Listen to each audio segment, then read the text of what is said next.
Hello, good evening and welcome to this Portugal Calling webinar, your guide to the International School Curricula with Sophie Roberts of the Crimson Global Academy. What an amazing name for your school, Sophie. Good evening to you. How are you and where are you talking to us from this evening? Good evening. Thank you guys for having me. So as Astrid said, I'm normally based in the UAE. I've actually been escaping the heat a little bit. I'm currently in the UK. But yeah, as you mentioned, I'm joining from Crimson Global Academy. So yeah, really excited to talk to you guys tonight about some of the curriculums and about some of the options for school.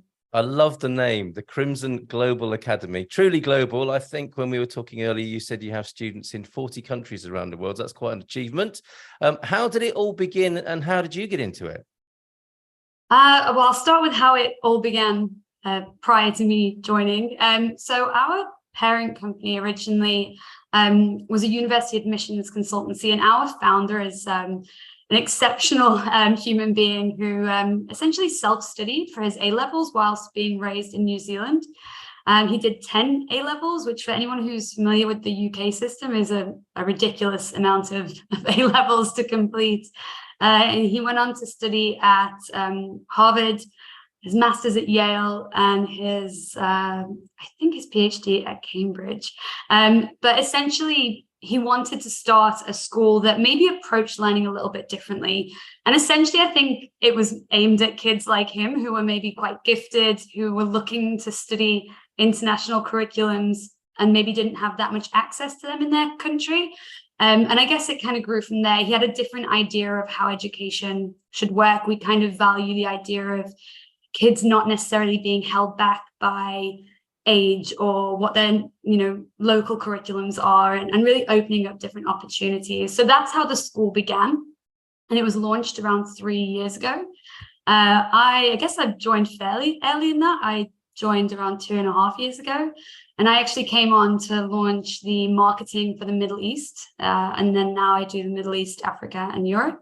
And so I've kind of launched those markets, been as part of that, done a lot of research and then information sessions. And so yeah, I've been with the company about 2.5 years and seen the school grow from essentially catering to students in New Zealand and Australia to, like you mentioned, now 40 countries and over 1,200 students. So yeah, it's been an exciting journey so far. Amazing, Sophie, and what an incredible founder you have. So this person was essentially home educated and educated themselves, and then went to some of the finest educational institutions around the world and wanted to create something new. And that's what we face now. That's what's available to people now, the result of their insight and their gift, I guess, academically to the world, and a different way of learning. Yeah, I mean, he kind of did a hybrid model because he went to a really great school, but there's a limit to what you can do in a traditional school system. So his idea was basically, how do we facilitate that? So actually, as a school, we kind of have that model as well. You can be a full-time student, you can be a single subject student. So it's the idea that there shouldn't be necessarily limits to how we learn. And yeah, so his idea kind of started it. And there's no shortage of, online schooling options nowadays, especially. But I'm pretty excited to work for this one. Yeah, and of course that all changed very much, didn't it, in the pandemic years when everybody became a homeschooler or an online learner, it seemed, during that time. And so I'm inviting everybody in the chat here, both on Zoom and over on YouTube, to ask any questions you might have. And then here on Zoom, of course, anybody who has a more personal question can ask that after we've turned the microphones off and finished with the recording. If you've got a more personal question that you would rather not be published on the internet. But let's find out how it fits in, how the Crimson Global Academy offer fits into the Portuguese situation. Traditionally, people coming to Portugal, of course, have their children maybe go to the public school system here. And I know wherever you are in the world, public school means different things, doesn't it? But the state school system, if you like, here in Portugal is one option. And traditionally, for a lot of expats, foreigners, immigrants, the international school is a choice as well. This is a new way of doing things. This is a new offering in that range. Tell us how it would work. I mean, as you said, there's quite a lot of international schools already, operational within Portugal. So one thing we really kind of touch on, and I also always say, like, it's not my job to convince someone that online schools for them. It's more it's our job to educate people on options and they find the right option. I think with education, you shouldn't be trying to convince someone of the wrong option. It's too important for that. So all you can do is really showcase what the options are. Now, the Portuguese system, from what I understand, is actually a very strong curriculum. So where we kind of look at why you might look at the Portuguese system versus international curriculum is the way we kind of approach different curriculums. Even as a school, we offer the UK and the US. Now, within Europe, also the IB is obviously incredibly popular, and these are kind of very well-known international curriculum. And then many countries within Europe, including Portugal, also have very strong state-schooled curriculum, as you mentioned. So where we usually talk about looking at what's right for your child would be in terms of looking at what the differences are, what the similarities are, your child's particular strengths, how your child handles different types of assessment, and the different types of interests they have, because there's quite big differences between the curriculum. Say like the British curriculum, for example, tends to be, so actually I'll talk about, when you look at all of these curriculums, right, the differences tend to be in a few key areas. Mm-hmm. The breadth and depth of subjects, the exam styles, and I guess content, which kinds of subjects you might study within different curriculums.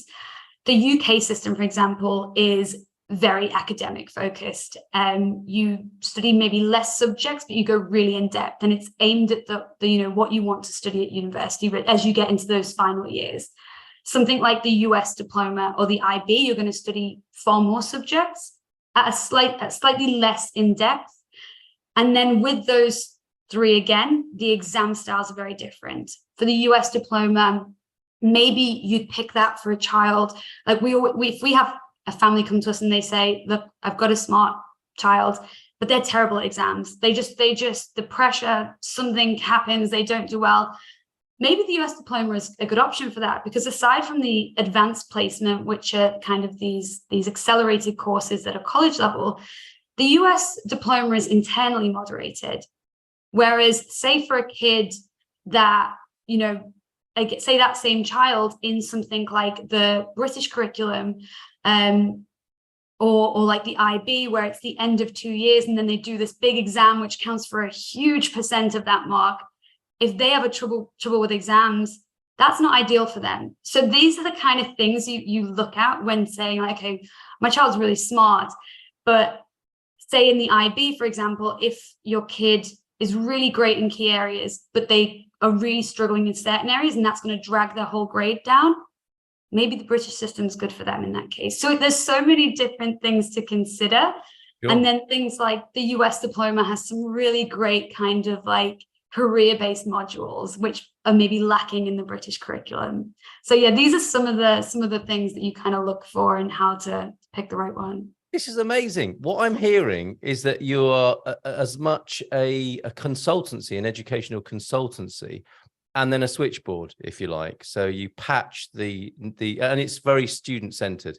And I think this, there'll be people thinking tonight, I wish I'd had this education that Sophie's talking about tonight, because it is very much student-centered, person-centered, isn't it? Rather than industrialized, one size fits all. And so the parents, and presumably the student as well, of a certain age, might have a conversation with you about their needs and abilities. And then you'll be patched in a switchboard type style to the curriculum that works best. And you can connect them to any of these, can you?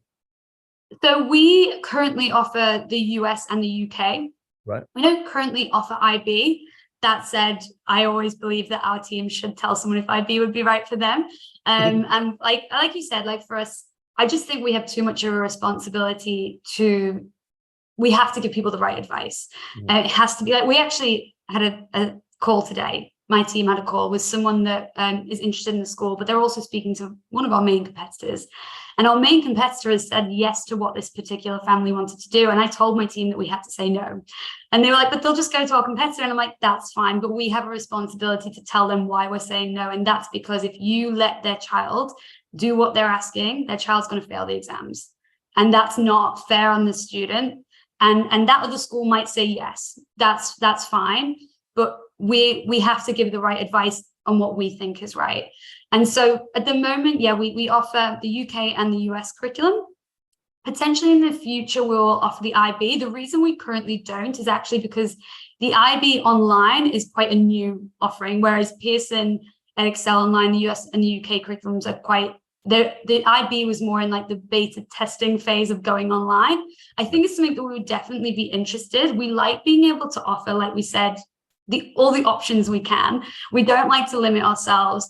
And that said, it's not for any reason of the IB not being fantastic curriculum. It is, like you said, any of these curriculums are really rigorous and well respected. It is just currently these are the two. We started with just British. Now we have British and American.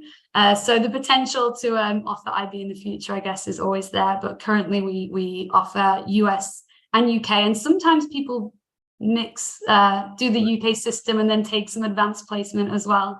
So not always just one curriculum. I love the sound of your ethics and doing the right thing and putting the student at the heart of this. That's fantastic. What ages are we talking about with this, and who can use your school? Academy. Yes, so it's a school. We've right. got the name of Crimson Global Academy. I mean, it is a school. And actually, it's so funny that you talked about terminology before, because that differs well. Public schools, state schools, private schools, academies, they all mean different things in different places. So we currently offer from around ages, I say around ages 11 to 18.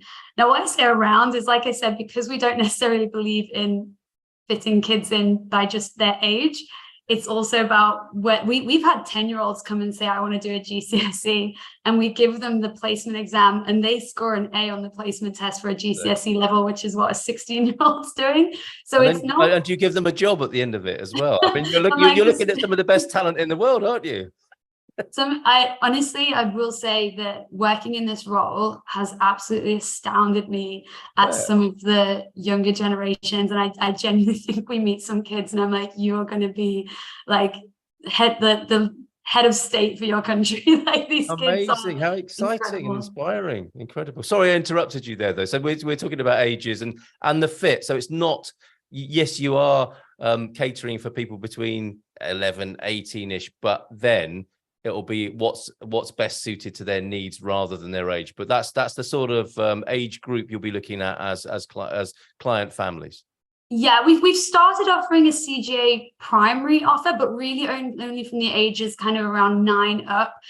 The problem we've kind of, and I'm sure this is something they'll look, because I know the schools do offer from a younger age. Obviously, one of the considerations we have, and also a big consideration when we do allow different ages, right, is maturity levels for a classroom. Yeah. How well that child can stay engaged in an online environment, manage their time, attend lessons on time, etc. Like actually that 10-year-old in question that aced the exam, it was going to be difficult for him to sit in a classroom. He could perhaps take one of our one-on-one classes, but because he was so young and he was a great kid, I met him in person actually, but he was very young and was quite disruptive because he just didn't have the maturity necessarily to sit in that classroom with a group. Yeah, absolutely. But yeah, currently the youngest is around 9. We started with 13 to 18. That's kind of crept down as we've increased the offering.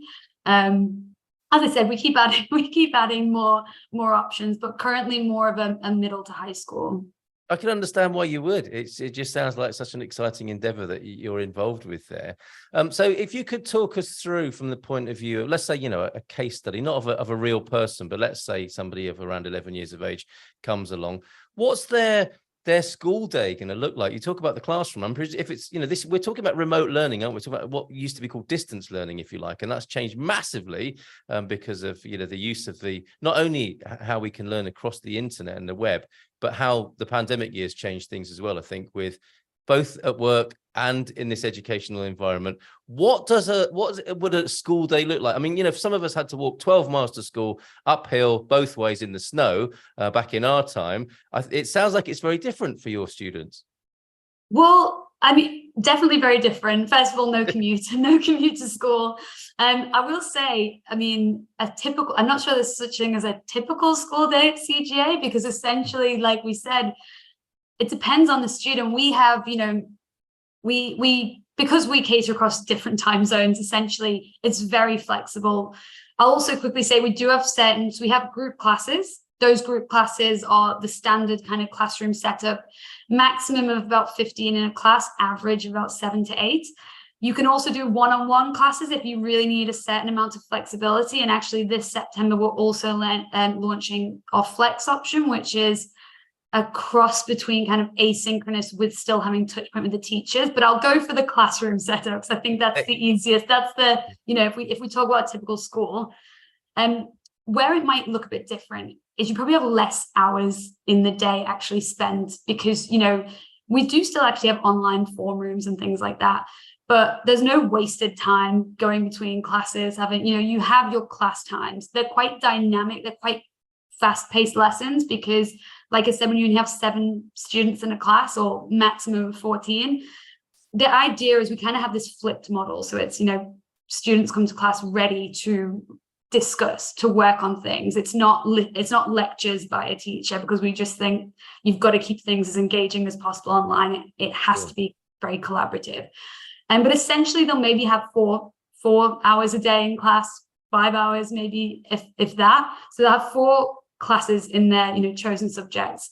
It leaves a lot of time for extracurriculars. We have a whole bunch of extracurriculars as well. But essentially, when you say what does that look like, now that's where it depends on the student, because we work out the timetable with the family. We kind of say, what is it that you're working around? For our athletes, that will be, well, my training is this time to this time. I need to go to school in the mornings and be done by this, or I need to train in the mornings and go to school at night. Because we do have the benefit of being global, we can essentially match them to a class that works for them. So for those athlete kids, it could be that they get up and they go to train for 4 hours, 5 hours, and then they come online and they take classes in the afternoon in more of a block. Now, that said, they still have homework like a normal school. So obviously there's still going to be homework. There's still going to be those form times and stuff, but it's just, there's no downtime, I guess, that you would see in a typical school.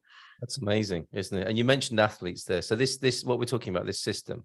I got a few questions, and one of them is about the more about the format, and is there a back office and all that sort of thing, and how does it work technologically? But you mentioned, I want to pick up on the idea of athletes. We're talking about how useful here, I guess, it is for students who have special needs, and different lives. The needs of a child in the performing arts or who is an athlete would be very different to a regular school kid. And so you work around and with that as well, do you?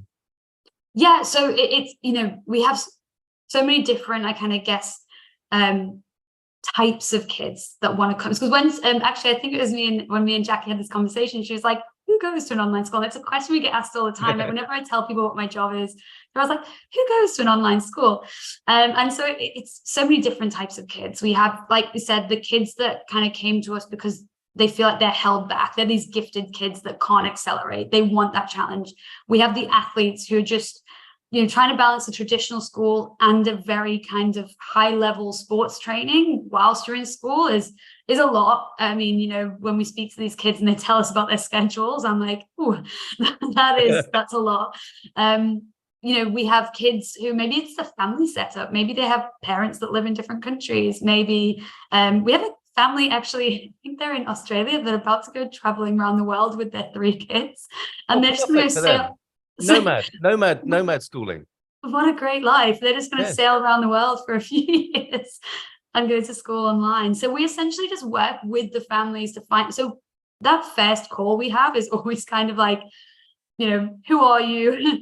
What are your goals? What's your situation? And we essentially have to build a program for every single student that comes on an individual basis. Different, we help guide on curriculums, subjects, timetables. And again, it just comes back to really figuring out what that family is looking for and how we can help them.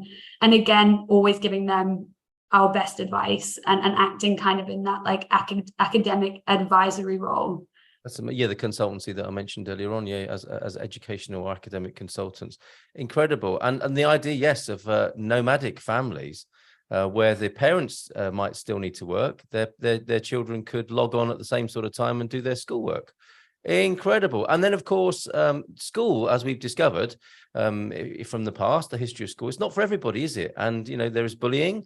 There are people who don't fit in at school who find that system difficult. And as you mentioned, when it's all about exams, that can be a particular kind of pressure for an individual who's bright, but just can't apply themselves very well in that exam situation and that sort of anxiety. It sounds like a perfect match for them as well. Yeah, I mean, we've had a big portion of students that are, you know, originally the reason they're looking is, you know, for whatever reason, their child has maybe not had an easy time of it in school. That can be things. So I'd say you get a variety of reasons. Bullying is, yeah, there's unfortunately one where we've had situations where, you know, we have a parent that comes to us and says, my child has just point blank refused to go to school anymore. And they've had, you know, we don't know what to do. We're at our wits' end. We really just don't know what to do next. You have kids that have maybe had medical issues where they've missed a whole bunch of school, bad experiences in their actual school that they normally go to, their traditional school. So I think what's nice about an online environment is maybe... Oh, sorry, Sloan, if you could mute, that would be great. Okay, back to you, Sophie. Carry on. Do carry on. But yeah, so for those kids, I think being online gives that extra level of, I feel like they feel protection, but also because of the nature of our school, it's one of our kids said to me, it's funny because when I met her, I felt like she was a really confident student, but she had said to me, no, I was really shy in my old school. And she never said she was bullied, but when she graduated from CGA, she said I did an interview with her about the school just to, you know, have a student kind of testimonial. And she said to me, you know, bullying doesn't exist at CGA because everybody wants to be there and everybody likes learning. So you're not bullied for being a geek. You're not bullied for having your hand up or sitting at the front of the class. Everyone joins in. And she was like, I felt like it built my confidence back up. And then, it was nice because she got amazing grades as well. And she said, oh, but I wasn't in my old school because I was so stressed all the time because of what I was going through that I couldn't like concentrate. So I do think it's nice that it's maybe opened up another avenue. I mean, obviously, I still think it's sad that maybe it comes to that, but I think it's nice that there are options that it does open for students that have had a bad experience. Well, that'd be an amazing strapline, wouldn't it? The school your children want to go to, that's a young lady's case there. That's lovely to hear. Before we bring it back round and apply it specifically to Portugal, can I ask you about the technology and the back? I mean, what happens? You log in, do you, to a system? Is that what CGA looks like behind the scenes? Yeah. So, I mean, in terms of the tech setup, I wish I kind of had like I could log in and show you. You log into the CGA hub, essentially. You log in online and it tells you, as if you're looking at it as a student. So we have a parent portal as well, and they can log in and that tells you something different. But as a student, you log in and you have all your classes, all of your recordings from your past classes. Now, you do have to attend the classes. It's just that there are recordings on there as well. So you log in, it'll tell you, we have school houses, so it'll have your school house. We have like a whole system where they compete and win badges. So it'll tell you your thing in there. All of your classes are on there. You also use Slack. So you can, all of our students are connected. We're currently, we build things out all the time. So the classroom itself originally was just on Zoom. Then we built a custom version and we're able to track things like, you know, is our teacher doing the majority of the talking or are the students doing the majority talking? If a student's like kind of stopped engaging, if they're kind of, you know, how are they feeling? We ask the students how they felt about lessons, how they felt about things. We try and make sure that everyone is happy. We really see it as like a collaboration, right, between the parents, the students, and the school. We have to, especially with it being online, there's you know, we want to give parents the reassurance that they are involved in this process. They know what's going on, because that is a bit different when you can't necessarily just walk into a school. We still have parents' evenings and stuff, but as a student, they log in, everything's there, the assignments that are coming up, the lessons, how they get in touch with us if there's an issue. But the main kind of thing will be, you know, pretty much a similar setup to this. You have a classroom environment where everyone's on the call. There'll be tools brought up where they'll be working on the same problem in, you know, maybe in like OneNote or on a document. And then yeah, essentially we use, things like Slack. We have a lot of, if we have enough students in one area, we'll do meetups. We also do online meetups. We try and build that sense of community. And then for parents as well, they have a parent portal which keeps them updated on every assignment. They can contact the teacher straight away. Everything's highlighted in there, any events coming up. But it's you log in, everything's there, everything comes Amazing. up. And you can see where your friends are as well. That's great. Yeah, and see if you're in Gryffindor or not. I mean, truly, the people say, don't they? It wasn't like that in my day. I mean, this is absolutely right. This is so progressive and leading edge, isn't it? I think in terms of how education can be delivered. Let's bring it to Portugal then. Good evening to S in Los Angeles tonight. Good evening to Gina in upstate New York as well, moving to Portugal. And a question from Bonnie. Do the Portugal authorities accept CGA, Crimson Global Academy, as a real school, in inverted commas? No disrespect intended there. I ask, as I've heard of homeschooling parents running into problems with online schools not being accepted as a viable option. Thanks. It's a great question, isn't it? Because this isn't really homeschooling, is it? This is a school, but it's online. So this is a really good question, because also it is worth noting that different countries have such vastly different legislation when it comes to homeschooling, online school. So as I said, I work across MENA, Europe, Africa. For Europe, for example, like Portugal, we have no problem. Because we are delivering accredited curriculums, the Pearson EdXL curriculum, it's not that we are giving you necessarily the qualifications. Your qualifications are coming from Pearson EdXL, which is the qualified exam board. In some countries, I know they require a leaving certificate or kind of confirmation that you've studied for a certain amount of years, in which case we provide that. The US diploma is delivered by the British curriculum is delivered by the British exam board. So that's absolutely accepted. The US diploma is we are actually a registered US high school in the US. We're currently in the process of getting our WAC accreditation. We are NCAA accredited.